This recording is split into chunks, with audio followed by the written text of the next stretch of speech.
Hey, church leaders, welcome to the Slingshot Group podcast. I'm your host, Tim Foote, CEO of Slingshot Group, where we build remarkable teams and healthy culture through staffing and coaching. And for today's conversation, I'm joined by Dr. Kevin Brown, the president of Asbury University. Most of you know about the outpouring that happened at Asbury back in February. For those that might be listening to this in the future, February 2023, unbelievable what happened during that month.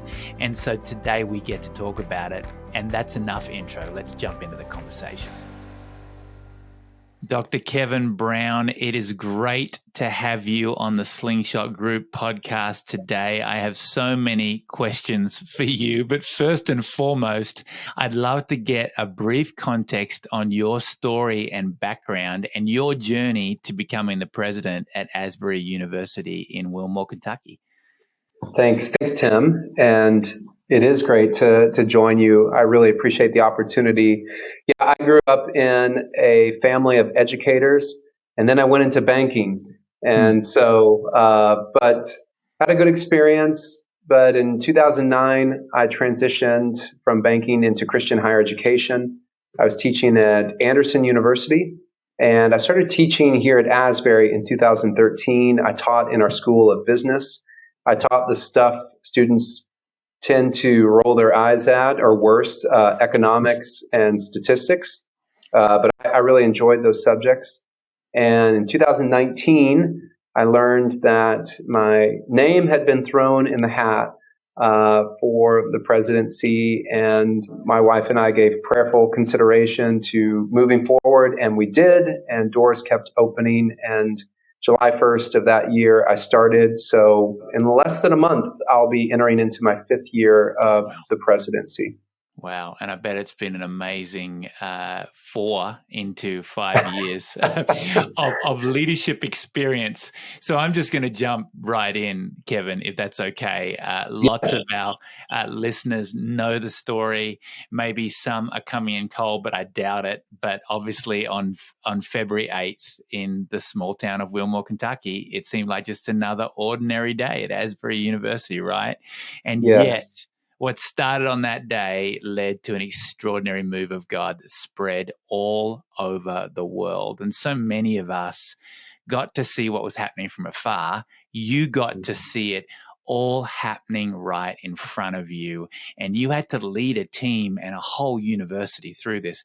If you wouldn't mind, can you take us back to that day and the weeks that followed and share with us what happened? You know, shortly after that, I had a meeting with a group of presidents, and they asked about it. And this is my disclaimer. I told them that my comments might be disappointingly inarticulate because there's a lot that I'm still trying to process myself. And then even the words that we give to these extraordinary events, is it the right word? Is it the right expression? Does the word itself limit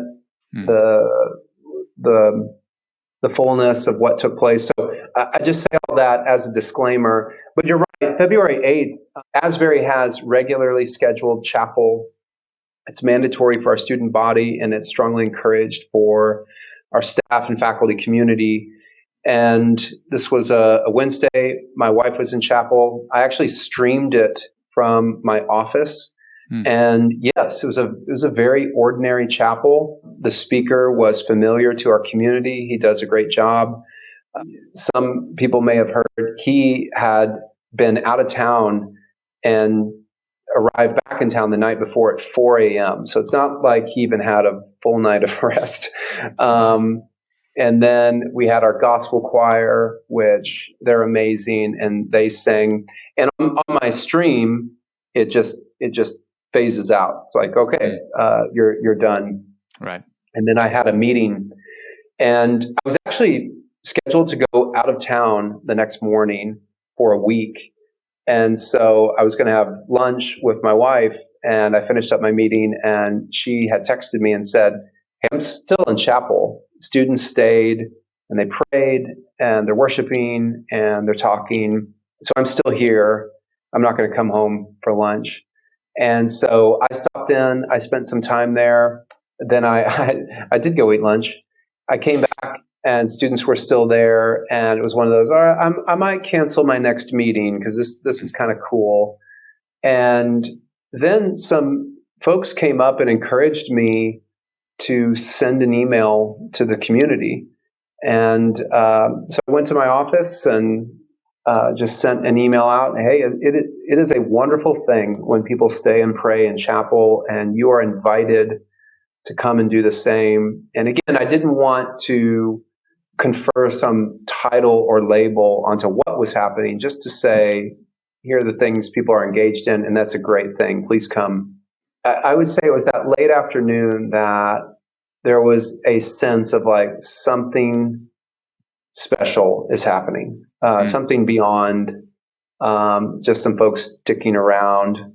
Early evening, another minister who had come to provide assistance came back to me and just said, "Hey, Kevin, I really think you should consider leaving the chapel open all night." Because to me, I always just thought the next hour everyone will leave, Right. and then the next hour I didn't want them to necessarily. I just assumed, and so a group of us met in the basement below Hughes Auditorium Mm. about keeping things open all night and who would take different shifts. And then the next day it continued and it was a little bigger. And Friday it was bigger. And this began to spread. And by the time the weekend came, just droves of visitors came in. And I believe it was Saturday night, there wasn't a seat, an unoccupied seat in the building, and people were standing. And so from there, it just hit an inflection point and absolutely took off. On that first day, when you said we started to sense something was happening, tell me a little bit more about what you were sensing, and then I'm fascinated to know when you decided to cancel your trip next day. Because I'm a planner, and I'm sure all of our lives have been turned upside down since COVID, of course. But I'm a planner. Yes. How did that all play out? As far as there is something about seeing men and women, seeing college students humble themselves and really seek the face of the Lord and really take on a posture of humility, whether that's at an altar. There was just a hunger. There was really some raw confession. And you just see students together. There was a kind of abandonment of our regular routines.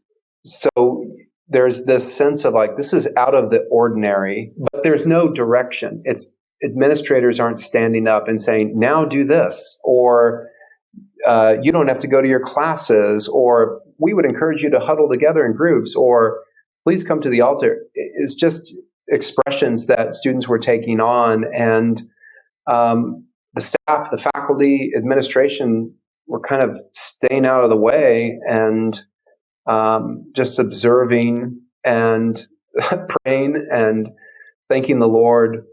As far as planning, I think I canceled the next day.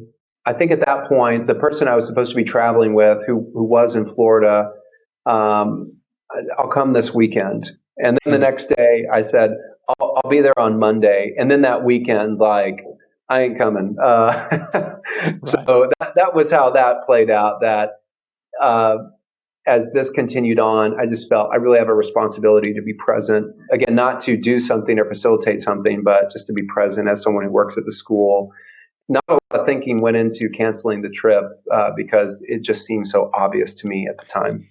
It's interesting, and I want to dig into this a little bit later, but you talked about I just needed to be present, not to necessarily lead or do anything, but as somebody who works here at the school.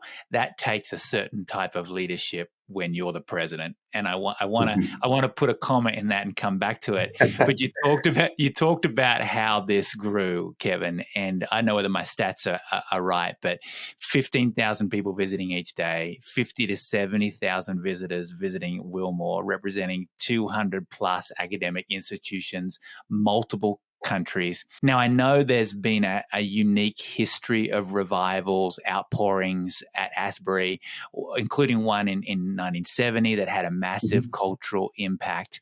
When you became president of Asbury back in 19, did you do some leading through revival training? Or anything? Like, I'm tongue in cheek. We've got somebody with a banking background, obviously a remarkable leader. The impact of what happened here is immeasurable. Was it incredibly surprising to you? Does it connect back to the history of Asbury? Talk a little bit about that. Yeah, I did that training right after the COVID-19, how to handle a global pandemic training. Oh, yeah, that training. The one that we've all done. That manual you pull off the shelf. Here's what I will say about our community. You're right. There's no training. There's no playbook, but there is an imagination for it in our community because we've had this happen throughout time. 1970, but there have been other revival-like experiences. Oddly, they've happened in February, most of them, if not all of them. So I think there is, it's in the water in our community. There's a kind of collective imagination about what's happening and a collective desire to foster that and let it unfold. But as far as what was unfolding before us, no one said, this is a revival, this is a renewal. It's just, this is a mass expression. Matthew 5:6, blessed are those who hunger and thirst after righteousness. They will be filled. I saw our students in our own community, people in the region. You mentioned other colleges and universities. We counted 284. And then from other countries, hungry. They were hungering and thirsting after righteousness. And they left the dinner table satisfied. Wow. And so there was an imagination for that, and thus a deep desire to say, Lord, what you are desiring to do, and people who are coming to seek the Lord, how do we create room at the table for that to take place? There wasn't someone standing up in front of the community, the microphone, and say, okay, here's how we're going to do this. It's just amazing men and women in this community who all share that imagination and were selfless in a way to, at their own expense, create the conditions for that to unfold. I would say that's the highlight of my professional experience, is just the blessing to be a part of that with a large group of people was incredible. Yeah, we were talking before we started recording, Kevin, about how you're still getting your head around this and still processing this. And I guess it really is immeasurable, the impact that this has had. And there have been revivals, outpourings, moves of God, whatever we want to call it. This, from what I've observed, has been the first move of God like this in the social media era. So we can measure. We know that there were over 63 million views on TikTok of the hashtag Asbury Revival. With all the attention on Asbury, there was naturally a lot of opinions on every decision that was made. Now, we're students of leadership at Slingshot Group. We're students of team and the dynamics of leading teams. We've got church leaders leading teams and teams of volunteers watching or listening.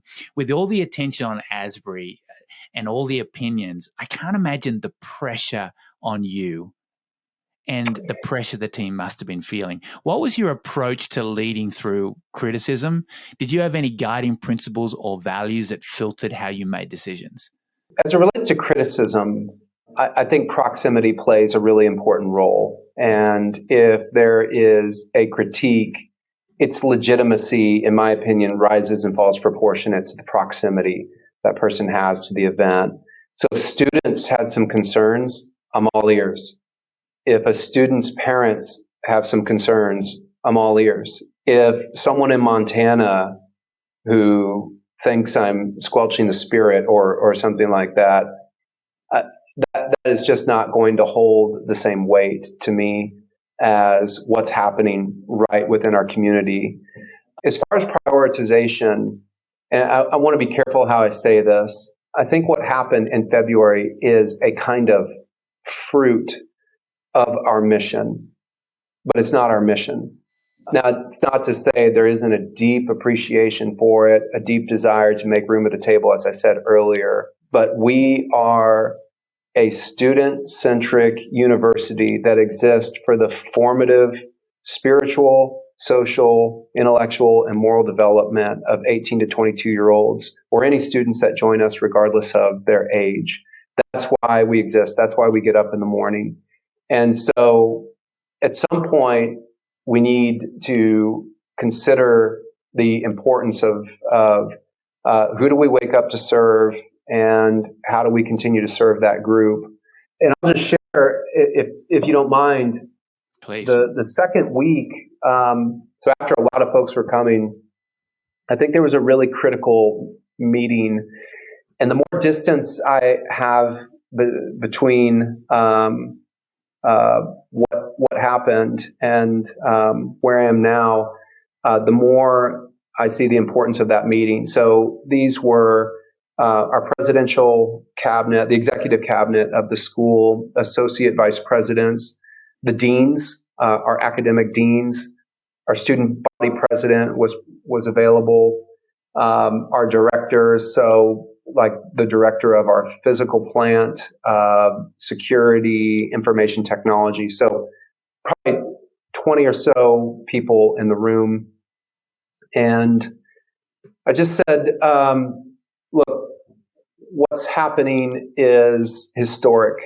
And I think that this is something really special. It's unfolding in a way that we'll talk about and narrate this for centuries. It will, or not centuries, decades. It will outlast us. And I was kind of, I don't know, rambling on. And someone in the group just said, "What are you asking?" And I said, I guess I'm just asking, are you with me? Will we accommodate this? And it was a really beautiful moment. Every person in the room just said, "We're with you. This is worth it." Now, they said, we need a horizon. We can't do this indefinitely. And our number one responsibility is to our students. And I would say, it's technical language, but as an administrator, I have a fiduciary responsibility to the resources and mission of the school, which is student-centric in its orientation as commissioned by our Board of Trustees. Right. And so our board doesn't say, you have a goal to facilitate revival-like events, and our academic accrediting body does not hold us accountable to that. The school always kept an eye on the mission.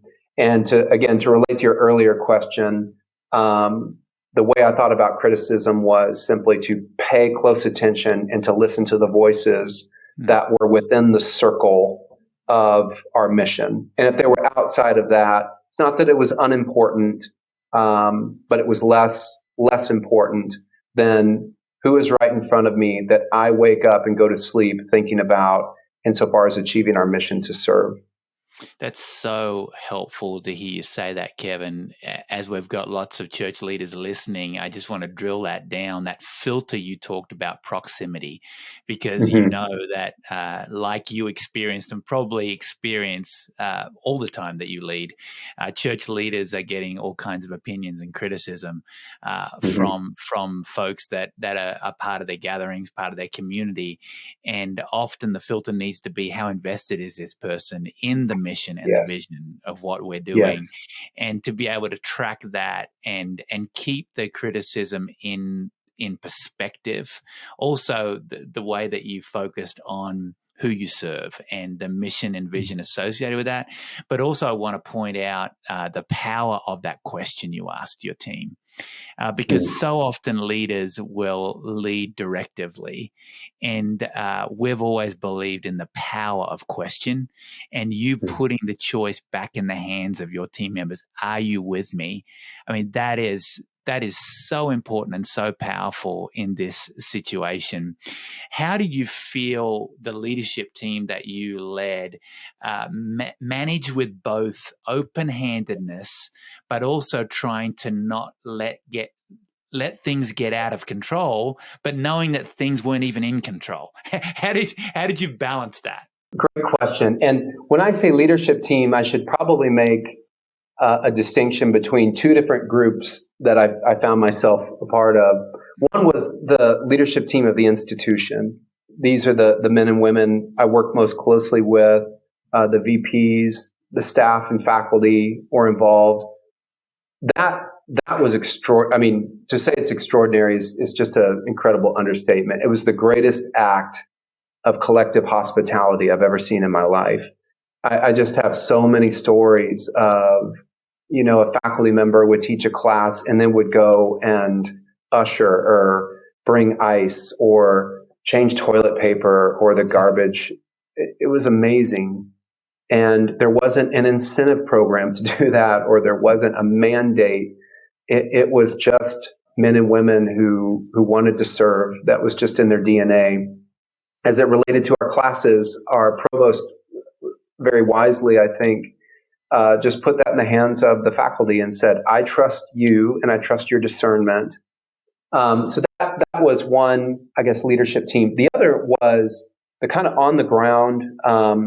As I said that very first night when we were in the basement and trying to discern, that was comprised of some Asbury folks and then some other folks who were ministry friends of the university.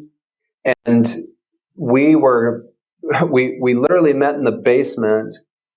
Days later, we were meeting in what effectively was like a broom closet, like a custodial closet. And we would plan 2 or 3 hours out, and then we'd go back to our little closet.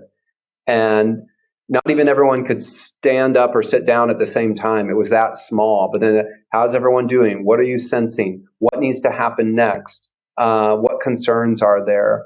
And just constantly checking in. One person referred to it as observe and respond posture. And so that, and then a kind of command room got established. A classroom was occupied, and there were just all these like flow charts on the wall. And so that leadership team, it was just constantly checking in with one another, but also having a kind of maturity to discern what was happening and how we responded to it at a given time. And there was a lot of discussion. And one person said at the beginning of that, we need to just have an unoffendable spirit. So if we challenge each other, if we interrupt each other, if there's some frustration, let's just be unoffendable.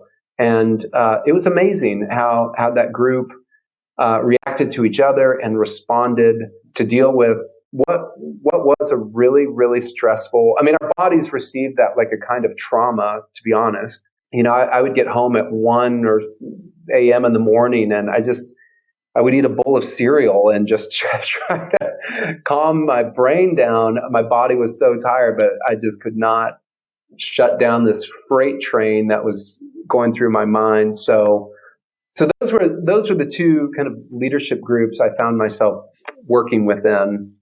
I can't imagine, Kevin, the adrenaline for you and those that were doing logistics. And when you talk about this sense of or the fact that you saw the greatest act of hospitality that you've ever seen, it makes me think, and the closet that you were having to do a lot of the reacting in, it makes me think of what God does through the underground church in oppressed nations, and how there's incredible outpourings in these situations. Makes me think of the early church, and the hospitality part of it isn't.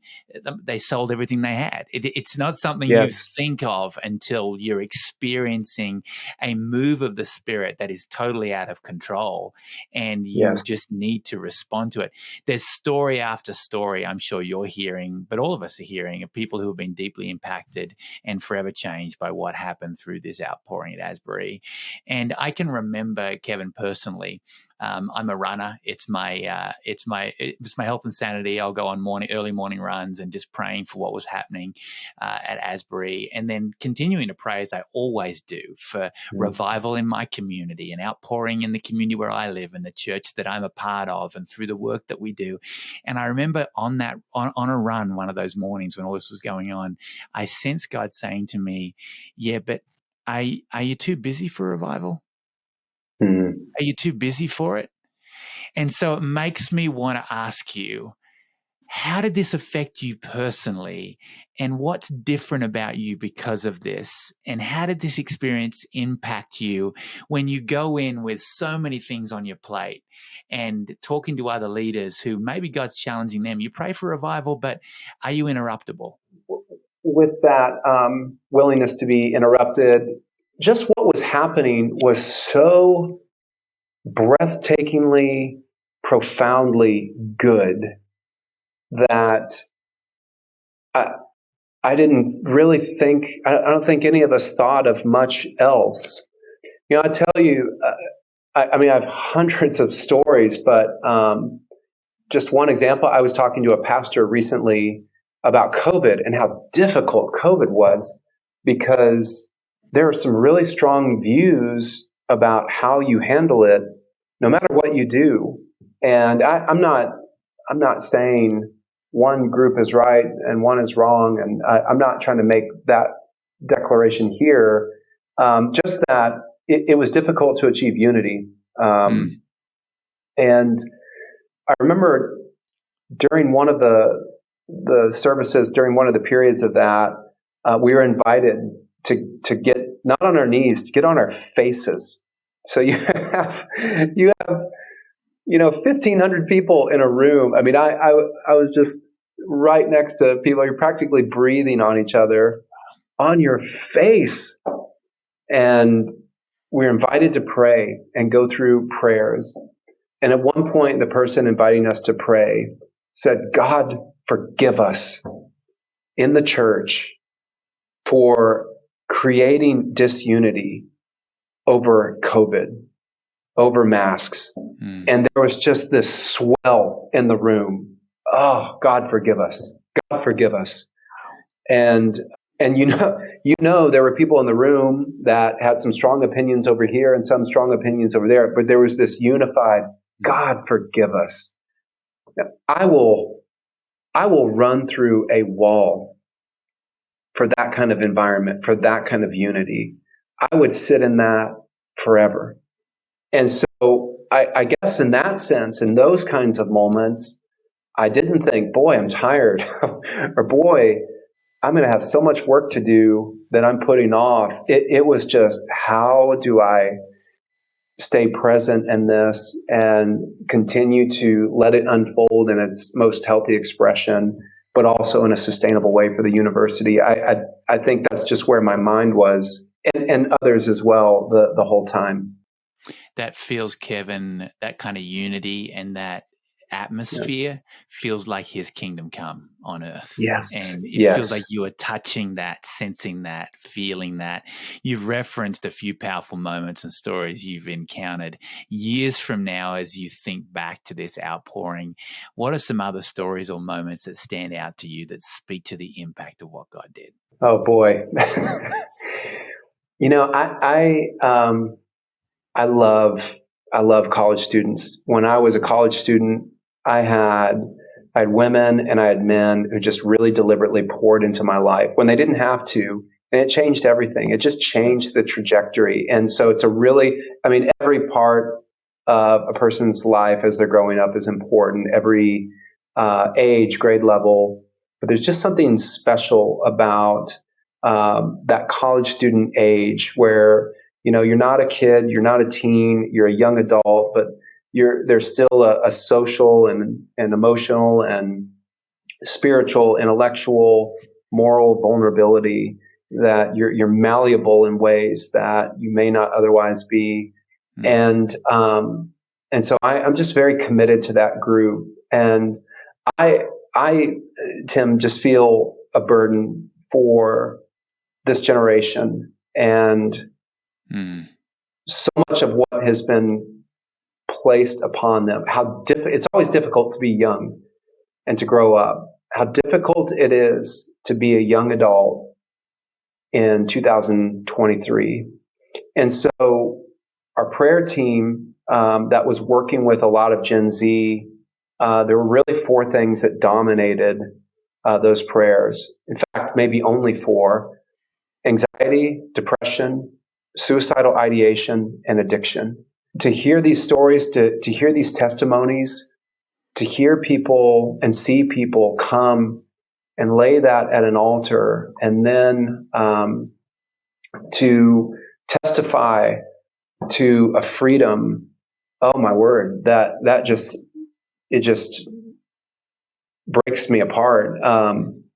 One person said, and I'll never forget this quote. He said, "If we had the spiritual eyes to see it, that altar would be filled with loosened chains." And the final night, my wife and I were up in the balcony, and this was the college day of prayer night, which, by the way, is amazing. That date for the college day of prayer to be on Asbury's campus happened to be on February 23rd. Wow. And I asked the group when they came in, I said, "I've got to know, when did this get scheduled?" And he said 2021. So pretty incredible timing. And the Jesus Revolution movie came out Friday the 24th.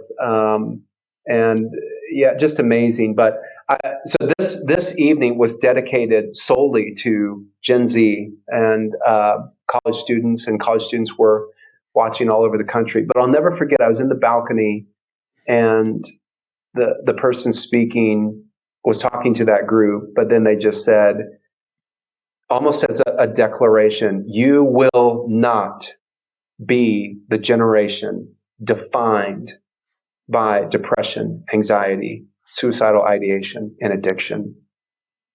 And again, just this swell from the audience. I will never, ever, ever forget that. But I'll tell you, the first 3 days were primarily our students, and there were some students who shared and students who responded to each other. That was just really, really powerful and really sweet to me, and things I'll just hold deep in my heart for the rest of my life. Just really special. Well, and Kevin, for those that are watching this as well as listening, they can see what I can see, and that's the emotion that's still in your eyes when you talk about the effect on the younger generation. And you and I both know much has been made around the decline of interest in Christianity in the church from students and Gen Z. And yet what happened here at Asbury began with students. And some have referred to this outpouring as the anonymous revival, as you've probably heard. And it'd be so easy for the university to invite big name speakers, worship artists to step in and take over what was happening. Real easy to do that because they were in the room, right? I mean, they were showing up and they were in the room, but that's not what happened. And it seems like there was a conscious effort to make this about the next generation. How did you keep it about the students? Those leadership groups I mentioned, there was just a perpetual focus on the students. Students prioritizing Gen Z. There were even some, so many people are coming, that were crowding out some Gen Z students. Can we make deliberate room for that generation? And I just really appreciated that instinct. And it wasn't one that someone had to convince others. It was just a shared prioritization. The amazing thing to me, when you talk about that kind of anonymous, humble, I've described it as an uncoordinated humility. Just to give an example, and I'm just boasting about some colleagues, like our advancement department, there was never a discussion about what to do. They just immediately decided, we're not fundraising, shut down fundraising while this is going on. And the gift officers just went, they were ushering, they were helping, but it was like, don't go on the road, don't call people, just go over and help. No one had that discussion. No one said, hey, you should do this. Our strategic marketing department said, no social media. We're not going to draft off of this. Right. No one asked them to do that. It was just their instinct. And I just saw so many examples of that. And there was just this desire to maintain the tenor of prioritizing students, but having kind of an analog event. I joked, I love Hughes Auditorium.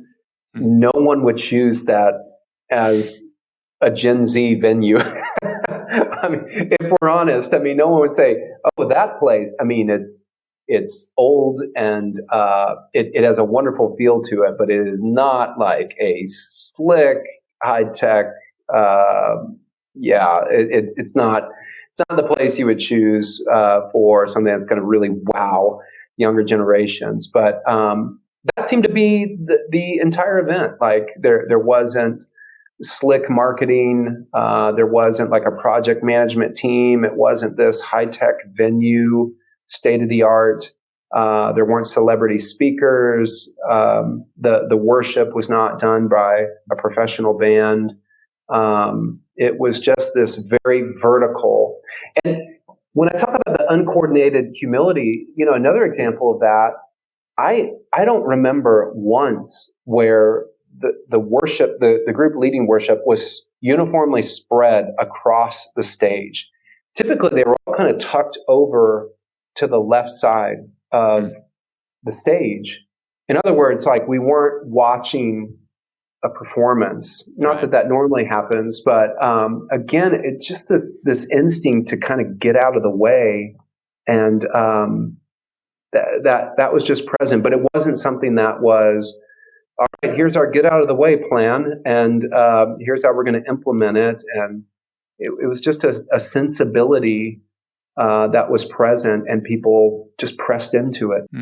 We spend so much time trying to architecture experiences, don't we? And God's ways are not our ways, and He will move when He will move, and He will do what He will do. Is there a lesson here for the church, Kevin? A church that can be often too programmed, maybe? Perhaps. And please forgive me. I've been reticent to, here are 5 takeaways, or not that that's what you're asking. But I do think a lesson or a reconsideration is just what are people looking for, and what attracts them and what hooks them and sustains them.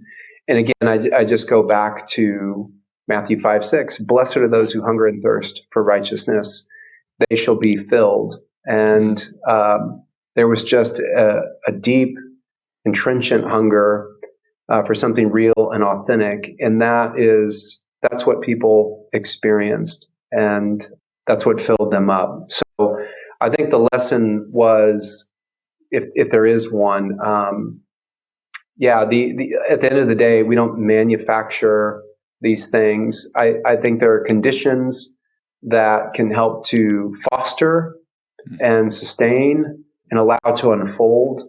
But that's different from, the orchestration of something from nothing. Kevin, I know there are pastors and leaders listening to this right now who are passionate like you about the next generation. We absolutely have to be, but they may not know how to fight for them, to advocate for them. Talk to the leader based off of what you're learning. How can we as leaders fight for the next generation? I think this is a generation that, and I'm no like generational expert, it's obviously a generation that really values and prioritizes authenticity. And so one of the things that I think is really important is changing a perspective, trying to really bear witness to someone who's young means it's done through the currency of relationship and really getting into the fabric of their life. I think that's very important. That allows someone, it earns them the right to speak into a life. It funds the currency of their words when they do share. The second is, when I spend time with this generation, it's really interesting. They don't respond well to propositional arguments. I'll be 46 later this year. I grew up in the 80s and 90s, and so I loved the Josh McDowell stuff. Here are 6 reasons the resurrection happened. I loved it, and you want that person to deliver the logical kill, against their enemy or their debate opponent or whatnot. And I think there's still value to thinking of our faith in that way, and there's a reasonable dimension to how we think about our faith.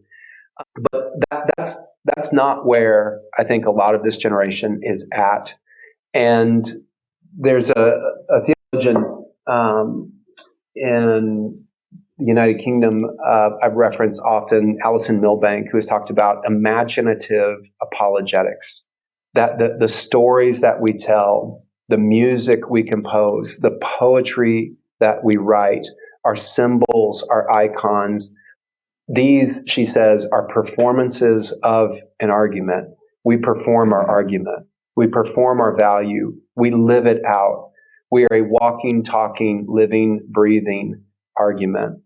There's another British evangelist, Gypsy Smith. I share this quote all the time at our campus. People would roll their eyes probably if I said it again, but he says there are 5 Gospels: Matthew, Mark, Luke, John, and the Christian.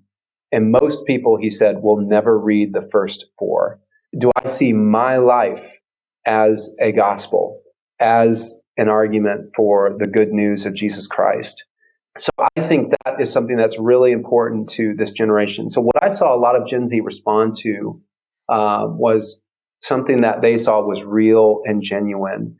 And if you just think of the extraordinary cocktail of difficulties that we've all experienced, but particularly young adults, we've had global wars, and we've had economic uncertainty, we've had social unrest, racial injustice, and all of this occurred within the context of a global pandemic. And then we have our phones to allow us to be hyper aware of all of this unsettling phenomenon, and to maybe guide us and direct us into these echo chambers. And so all of these things have occurred. And so I think there's just a deep hunger from everyone for, give me something real, give me something that I can hang on to and hold on to and give my life to. And I think that this generation will respond. I really believe there is incredible potential with this group. And I would just encourage leaders, when we see young adults and we roll our eyes with cynicism about whoever knows what, and I just remind myself of the people who rolled their eyes at me and saw through the raw material I presented when I was 20, to really see the potential in this generation, and to invest in them relationally, but also to be the 5th gospel to them. To model and to show them and to perform and rehearse and live out an alternative story that can capture their imagination and invite them into that story. That would be my humble encouragement to ministers and mature Christians for this young generation, because they will bend the universe in a Godward direction if we invest in them. Kevin, humble and powerful challenge and advice received, just to be that 5th gospel for that generation as we pave the way for the future and invest in the church of the future. In closing, I'm sure there are so many things you've learned through this experience. Looking back now, is there a key lesson you've learned about leadership and leading a team that you'll carry with you? So many. I don't want to be overly philosophical, but your comment about running earlier, I've been reading the French philosopher and Christian Simone Weil. One of my favorites, Kevin. Attention is the only faculty of the soul that gives us direct access to God. Oh, yes. You and I are due for a coffee conversation. Yes, please. And just her words and work and writing on attention. Um, and there was just a deep attention that everyone had to what was going on. And I think that's what allowed us a kind of clarity as a community to respond and foster what was happening. And yeah, there were smart people in the room. There was a lot of wisdom. There was a lot of prayer. There was leadership experience that people had. So there's certainly a collaborative function that's really important there, to talk about a vision and then to lock arms to strategically realize it together, which is just so exciting for me. But there was attention and there was imagination of, I think this might be what's unfolding, or this is what I'm seeing before me. And again, I think that gave clarity to our actions. And so I just wonder if they would say something along the lines of stop and pay attention, and then let that animate your response. And the other thing I would say was, a little more practically, I would talk about the constant returning to our mission. So when we actually had to think about practical decisions, there had to be a prioritization of values, and there had to be a standard to measure those values against. And that was the mission of this school and the prioritization of our students and their experience. And yes, their spiritual development, but also why they're here, and to really give attention to that. And so having that really clear mission in mind, I think helped us to adjudicate some really difficult decisions that arose. And how do we have all of these different alternatives? How do we prioritize among that? We prioritize it because we bring it to bear against our mission, and that brought us clarity as well. So that was very helpful. Looking back, I see the importance of constantly returning to, why do we exist? What are we doing? And I share often, and I'm sure you and certainly the listeners of this podcast are familiar with C.S. Lewis's illustration of the boat going out to sea. And this was in Mere Christianity. And the three questions it has to answer: how do I avoid sinking? And how do I avoid hitting other boats? But the third, being fundamental to the first two: why am I out here? Why do I exist? Why is this boat even on the water? And how silly it is to give attention to those first two questions without attending to the third, which is a question of foundational meaning and purpose and existence and mission. And so the more we leaned into that, the more clarity it provided to some of these other difficult things that arose during that time. That is so insightful, so helpful, Kevin, learning from your learnings, thinking about attention and mission clarity. I'm waiting for your book to come out. So once you've had your vacation, get started on that. But more than ever, Kevin, I'm praying for wisdom to be more like Jesus each day, wisdom and clarity. Trust to take the risks he's calling us to take, and then attention and awareness to see where he's at work, so we join him in that. And what a great reminder and just confirmation of those things in leadership. This nearly hour has gone by like 5 minutes, and I so appreciate you being willing to share just from your experiences, because there's so much for us to learn on so many levels. Dr. Kevin Brown, thank you so much for being with us today, and please keep leading the way that you're leading, because I just sense this humble, attentive spirit in you, and it's inspiring. Thanks for being with us. Thanks for the opportunity. Thank you. Well, friends, I am still processing all of that. I mean, just hearing the story from Kevin, how he led through something unprecedented in this modern age, in social media times, and also seeing how this next generation is struggling with Christianity in the church right now, but hearing what happened, I feel like the future of the church is bright when I listen to this. And then the gems that Kevin had for us on how to lead that next generation, and as leaders, how to stay attentive to the move of the Spirit so much. I hope you enjoyed this as much as I did. I hope you'll share this discussion with another leader. Please leave a comment in Apple Podcasts. Consider following us or subscribing if you haven't already. And as always, stay curious and reach for the remarkable.